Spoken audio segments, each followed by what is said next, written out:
Well, greeting from the beautiful land of Bali, y'all. So that's right, I am on land today. I will not be going under the ocean at all, but I am here about an hour outside of Canggu, and I am with a group called IDEP, and they are super cool. They're super positive, and they're all about sustainability. And what they're trying to do is they develop and deliver media packets, information. They have community programs, trying to get the locals to believe in something called permaculture. And if you don't know what that is, it's the design of it is basically trying to create a sustainable and harmonious integration between people and the land that they live on, so that they can develop energy sources, food, get shelter, clothing, everything, and keep it sustainable, which is very important to me, thinking about your impact on the world. And there's somewhat of like a water crisis going on in Bali because it's such a tourist hub that a lot of people come here. The island's kind of almost at its breaking point, y'all. So I can't wait to sit down with Doni, and he's going to tell me a little bit about all the projects they've got going on and all the great stuff they're doing to try and turn back time a little bit and keep this land as beautiful as it can be, but allow everybody to come and enjoy it. So I can't wait to show y'all what he has to say. My name is Doni. I'm from Bali and I'm working for IDEP Foundation. It's a local organization, and my position as a resource development officer, where I work here for about 3 years now.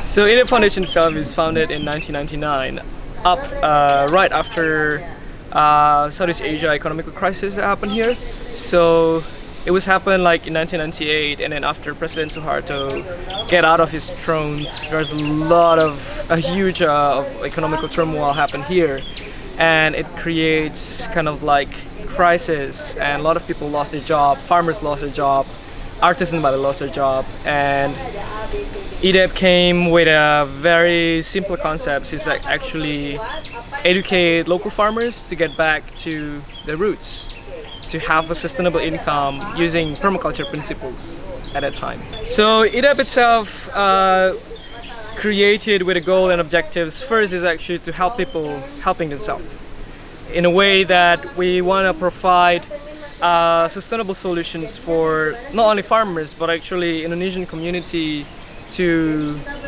get their kind of like economical rights back in a sustainable kind of way, and also to protect the environment in the same way using permaculture principles. So we have two goals. One is actually inclusive conservation, where we conserve the nature by conserving the humans, and the other one is actually increasing community resilience towards disaster. So these two leads with kind of like several activities that we're doing. One is actually permaculture introduction to farmers, local farmers across Indonesia. And then two is actually conserving nature by conserving local villages. And then the last one is actually community disaster risk reduction management. Whenever you travel to Bali and when you think of Bali, well, remember that Bali is part of Indonesia, because a lot of people forget that Bali is just Bali and Indonesia is different. But Bali is actually one of Indonesian provinces. So Bali itself is very unique. The biggest income is coming up from tourism industries, and by 2019 and 2020, estimated there will be 20 million tourists coming into Bali, and population of Bali is only 4.5-ish people. And Bali island itself estimated only can contain 6 million people living. If more than that, we're not going to be sustainable at all. So of course the impact to the environment is very huge. Whoever travel to Bali must actually experience luxurious life, the luxurious experience like living in a hotel, swimming in a very nice pool, take a good shower, playing water sport, or even like riding the waves. But behind all of that, actually Balinese people will suffer from water crisis. Especially we need to use the water for our agricultural industries, which are actually the second largest livelihood of Balinese. So there are two projects that we're developing right now, which is very big and need a lot of support. One is Bali water protection, where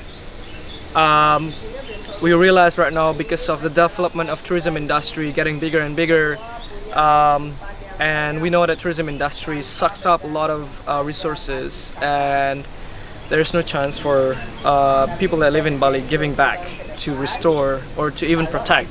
So one of the natural resources that actually gonna run out, going to crisis stage, is actually water. Fresh water underneath our ground, so groundwater is going to dry it up, because we are the overconsumptions from tourism industries, mass tourism, create kind of like a huge impact towards our environment, especially towards the water supply. So a lot of extraction happens, but we forget to give it back, and then a lot of development happen, and then the natural recharge area is reducing. So what we're doing is actually provide simple solutions that can be applied by everyone in Bali, especially tourism industry sectors like hotels, restaurants, and also local communities to adapt the solutions that we provided. The solution is very simple. It's consists of 3 steps. One is building recharge wells, and also publications of the research, so everyone can access and understand what is happening in Bali. So recharge wells have the functions to actually give it back rainwater that happen in their property directly to the groundwater. This is actually following the natural functions of roots of the tree, but because of there's a lot of development happening right now, a lot of trees gone, especially in a critical area like south of Bali, east of Bali, even central Bali. And what happens if we overconsume the groundwater is actually intrusions happen. Salt water will come in through the groundwater, and salinations happened, and it's kind of like polluted our consumptive water, so we cannot use it.